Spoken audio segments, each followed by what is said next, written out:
मित्रों नमस्कार, मेरा नाम है आशीष नायक। आप सभी का स्वागत है मेरे चैनल जीएस गाथा पर।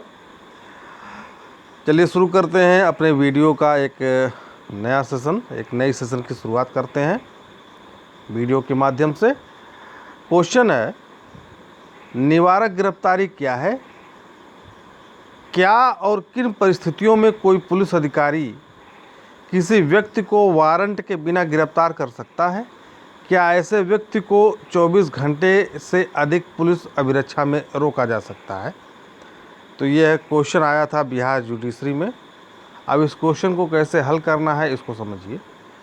निवारक गिरफ्तारी क्या है, ये इसका आंसर हम देंगे अपने संविधान से। उसके बाद क्या और किन परिस्थितियों में पुलिस अधिकारी किसी व्यक्ति को वारंट के बिना गिरफ्तार कर सकता है, इसका आंसर देंगे सीआरपीसी की धारा 41 से। और क्या ऐसे व्यक्ति को 24 घंटे से अधिक पुलिस अभिरक्षा में रोका जा सकता है, तो इसका आंसर देंगे सीआरपीसी की धारा 151 के माध्यम से। और संविधान का अनुच्छेद 22 जो है उसके माध्यम से हम इन क्वेश्चन को आपको बताएंगे। चलिए शुरू करते हैं अपनी आंसर राइटिंग। उत्तर यहाँ से शुरू होगा। निवारक शब्द का विलोम शब्द है दंडात्मक। दंडात्मक शब्द का विलोम है निवारक, या निवारक शब्द का विलोम है दंडात्मक। निवारक गिरफ्तारी दंडात्मक गिरफ्तारी से अलग है। निवारक गिरफ्तारी लक्ष्य किसी भी व्यक्ति को दंड देने के लिए गिरफ्तारी से नहीं है, बल्कि किसी व्यक्ति को अपराध करने से रोकना या उसके आपराधिक उद्देश्यों को विफल करना मात्र है। इस तरह की गिरफ्तारी में किसी व्यक्ति के ऊपर कोई आरोप नहीं लगाया जाता है। यह एक एहतियाती कदम है जिसके माध्यम से किसी व्यक्ति को अपराध करने से पहले रोक लेना है। मात्र संदेह के आधार पर भी निवारक निरोध के तहत गिरफ्तारी हो सकती है। भारतीय संविधान में निवारक निरोध का प्रावधान, अब यहाँ पे यह महत्वपूर्ण है, इसको हमेशा याद रखिए। भारतीय संविधान में निवारक निरोध का प्रावधान अनुच्छेद 22 के खंड 4 से 7 तक बताया गया है कि किसी व्यक्ति को निवारक निरोध के तहत की गई गिरफ्तारी से संरक्षण कैसे प्राप्त होगा। तो आपको आंसर राइटिंग करनी है, पूरी पोथी नहीं लिखनी है। आपको एग्जामिनर को बताना है कि आपको मुख्य मुख्य चीज़ें पता है। स्मार्ट बनिए, स्मार्टनेस लाइए अपने लाइफ में, ठीक है। अब है एसके गोपालन बनाम मद्रास राज्य 1960 में सुप्रीम कोर्ट ने कहा था कि यह भद्दा सा दिखलाई देने वाला उपबंध लोकतांत्रिक मूल्यों के विपरीत होते हुए भी गणतांत्रिक मूल्यों को बचाए रखने के लिए आवश्यक है। अब तो सुप्रीम कोर्ट ने बहुत बड़ा कहा था, लेकिन मैंने जो है अपने अनुसार इसको छोटा कर दिया है। और अक्सर ये पूछा जाता है कि भद्दा सा दिखलाई देने वाला उपबंध सुप्रीम कोर्ट ने किस केस में कहा, तो एके गोपालन बनाम मद्रास राज्य में। यह प्री में भी अक्सर क्वेश्चन ये पूछा जाता है, यह लाइन पूछी जाती है। सीआरपीसी में अब इसका आंसर जो पहला था, जो पूछा गया था ये वाला क्वेश्चन, निवारक गिरफ्तारी क्या है, इसका आंसर आप लिख चुके हैं कि किसी व्यक्ति को अपराध करने या उसके अपराध करने के उद्देश्य को विफल करना ही निवारक गिरफ्तारी कहलाता है। अब हम लोग आगे बढ़ते हैं। अब सीआरपीसी में क्या कहा गया है निवारक निरोध के संबंध में, प्रिवेंटिव डिटेंशन के संबंध में। लिए सीआरपीसी में धारा 107 और 151 में भी निवारक निरोध कानून का वर्णन है। धारा 107 के अनुसार जब एक कार्यकारी मजिस्ट्रेट अब यहाँ पे लड़कों को कन्फ्यूजन हो जाती, कार्यकारी मजिस्ट्रेट का मतलब आप यहाँ पे समझिए एसडीएम, सब डिविजनल मजिस्ट्रेट, ठीक है।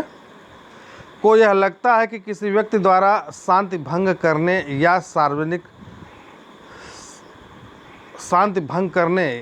या या कोई गलत कार्य करने की संभावना है और उस व्यक्ति पर कार्रवाई के लिए पर्याप्त आधार है, तब मजिस्ट्रेट 1 वर्ष से अनधिक अवधि के लिए बंधपत्र निष्पादित करने का आदेश देगा, बॉन्ड देगा, बंधपत्र निष्पादित करने का आदेश देगा। सिर्फ मजिस्ट्रेट को पावर है 1 वर्ष तक ही, 1 वर्ष से ज़्यादा नहीं। और धारा 151 में पुलिस को बिना बंधपत्र के किसी व्यक्ति को गिरफ्तार करने का आदेश देती है, जिसके बारे में पुलिस का मानना है कि वह संज्ञेय अपराध कर सकता है और अपराध को केवल गिरफ्तारी से रोका जा सकता है। नतीजतन धारा 107 व 151 में की कार्रवाई कार्यकारी मजिस्ट्रेट और पुलिस के हाथों में कुछ विवेकाधीन शक्तियां निहित हो जाती है। अब चलिए इसके बारे में हम आपको बता दें पूरी डिटेल से। देखिए, आपने अक्सर सुना होगा 107/16 का मुकदमा हो गया, 107/16, 107 1/16, यानी कि सीआरपीसी की धारा 107 और सीआरपीसी की धारा 116। ये क्यों होता है? मान लीजिए 1 2 3 4 5 आदमी एक ग्रुप में है, या एक घर में 5 आदमी हैं। एक घर है बी, उसमें भी 3-4 आदमी हैं। इन दोनों के बीच मारपीट हो गया, किसी ज़मीन को मैटर के ले गए या छेड़खानी को लेकर के, कुछ भी लेकर के मारपीट हो गया। किसी व्यक्ति ने पुलिस के पास फ़ोन किया, 100 नंबर के पास फ़ोन किया, भैया आइए देखिए फला फला हो गया। पुलिस आई, इन सब का नाम नोट करके थाने पे ले गई। नाम नोट करके जो रजिस्टर ले गई थाने पर, इन लोगों को नहीं, इन लोगों को छोड़ दिया, ठीक है। अब वहाँ से थाने से एक मजिस्ट्रेट के माध्यम से एक नोटिस भेजा जाएगा, यानी कि एसडीएम के माध्यम से एक नोटिस पुलिस ही भेजती है, और पुलिस एक नोटिस भेजती है कि आप लोग जो है फला तारीख को आप लोगों के ऊपर 107/16 का मुकदमा हो गया है, शांति भंग करने के लिए एक मुकदमा हुआ है। आप जा कर के एसडीएम कोर्ट में या एसडीएम के ऑफिस में या एसडीएम से अपनी ज़मानत करवा लीजिए। ये लोग अपनी ज़मानत करवाएंगे। मुख्य बात यह है कि 107/16 में अभियुक्तों की गिरफ्तारी नहीं होती है। अब आया है धारा 151 सीआरपीसी का। अब जैसे 1 2 3 4 5 ये है, एक ग्रुप है, या घर नंबर ए है, एक है बी, इसमें भी कुछ सदस्य रहते हैं। मारपीट हो गई दोनों घरों के बीच में किसी मैटर को लेकर के। अब पुलिस आई, पकड़ करके ले गई इन लोगों को। जब पुलिस गिरफ्तार करके ले जाती है किसी व्यक्ति को, मारपीट या जो सड़क वड़क के किनारे दंगा फसाद करते हैं, तब वहाँ पर जो है धारा 151 बनता है, ठीक है। धारा 151 बनेगा वहाँ पर।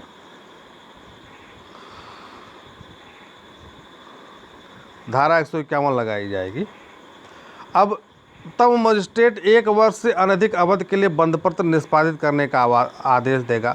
बंधपत्र क्या है समझा दे रहे हैं आपको। बंधपत्र एक बांड होता है। जैसे मैं हूँ, ए है, ए को पुलिस ने गिरफ्तार कर लिया। अब उसने कहा कि आप बंधपत्र दीजिए, 20,000 रुपये का बंधपत्र दीजिए, यानी कि 20,000 रुपये की कोई संपत्ति बंधक के तौर पर कोर्ट में रखिए। बंधपत्र का मतलब होता है बंधक के तौर पर कोर्ट में रखिए, ठीक है। जैसे आपके खेत का कागज़ हो गया, खेत का जो खतौनी होता है, खतौनी हो गया, ठीक है। आपके पास जैसे मजिस्ट्रेट ने कहा कि 20,000 रुपया का बांड आपको भरना है, या 25,000 रुपया या 1 लाख रुपया, ज़्यादा से ज़्यादा 20,000 रुपया होता है इसमें। 20,000 रुपये का बांड आपको भरना है, तो आप 20,000 रुपये का जो बंधपत्र है या जो बंधक पत्र है, जो बंधक आप सरकार के पास रखना चाह रहे हैं,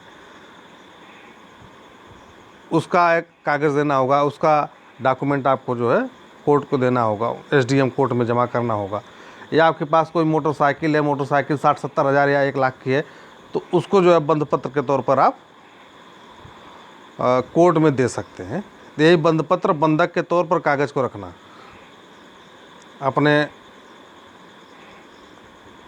चलिए, अब आते हैं DK बसु बनाम पश्चिम बंगाल राज्य में निवारक निरोध के मामले में सुप्रीम कोर्ट द्वारा महत्वपूर्ण दिशा निर्देश दिए गए हैं।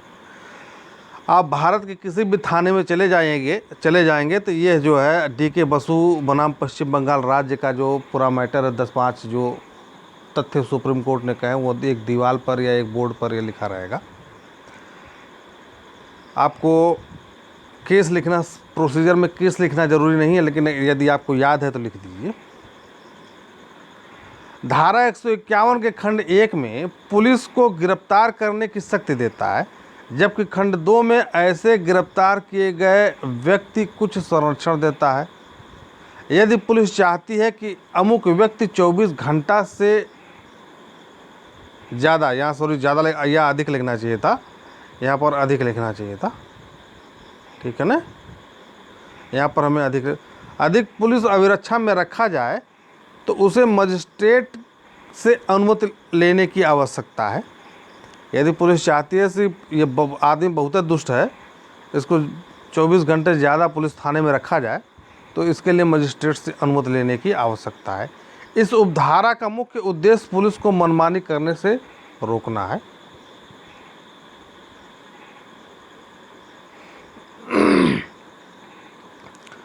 ठीक है ना।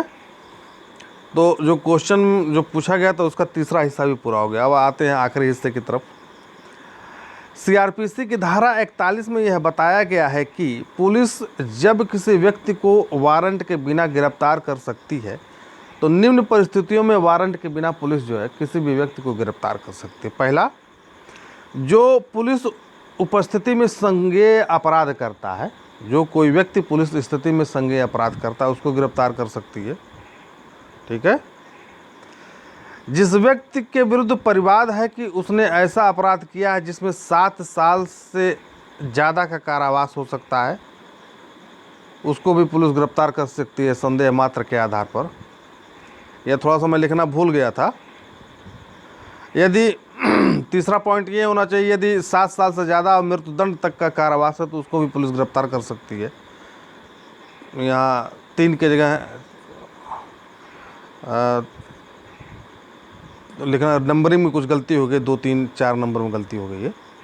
जो कोई विधिपूर्ण प्रतिहेत के बिना गृह भेदन का उपकरण रखता है, जैसे सब्बल रखता है, घर खोदने वाला हथियार रखता है, उसको गिरफ्तार कर सकती है। इस संहिता या सरकार द्वारा आपराधिक घोषित किया गया हो, उसको गिरफ्तार कर सकती है पुलिस। जिसके कब्जे में कोई ऐसी चीज़ पाई जाती है जिससे चुराई हुई संपत्ति होने का संदेह है, पुलिस उसको भी बिना वारंट के गिरफ्तार कर सकती है।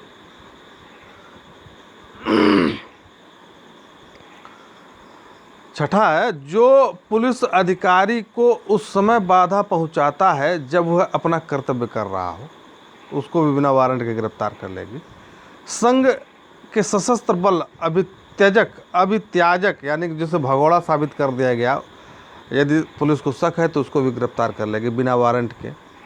जो कोई प्रत्यर्पण संबंधी विधि के अधीन आता है, प्रत्यर्पण संबंधी विधि के अधीन आता है, जैसे एक दूसरे देश के बीच जो अपराधियों का आदान प्रदान किया जाता है उस संधि के बीच आता है, पुलिस उस व्यक्ति को भी बिना वारंट के गिरफ्तार कर लेगी। जो CRPC की धारा 356(5), ये इसमें बता 356(5) ये कहता है निवास स्थान या पता बदलने संबंधी नियम है। यदि कोई अपराधी या जो अभिरक्षा पे छूटा हुआ है यदि अपना निवास स्थान या पता बदलता है तो पुलिस को बताएगा। को भंग करता है, यदि इसको भंग करता है तो पुलिस उसको भी गिरफ्तार कर लेती है, बिना बताए ही इधर उधर भागने लगता है जो व्यक्ति। आखिरी है, जिसकी गिरफ्तारी के लिए किसी अन्य पुलिस अधिकारी ने लिखित या मौखिक अध्यपेक्षा प्राप्त हो चुकी हो, कोई लेटर निकाल दिया हो, कोई पत्र उत्तर दे दिया हो, ठीक है ना, आप इस व्यक्ति को गिरफ्तार करिए और लाइए। इस प्रकार से आपका यह आंसर पूरा हो जाता है। मित्रों, यदि आपको मेरा चैनल पसंद है तो इसको सब्सक्राइब करिए, लाइक करिए, शेयर करिए। धन्यवाद।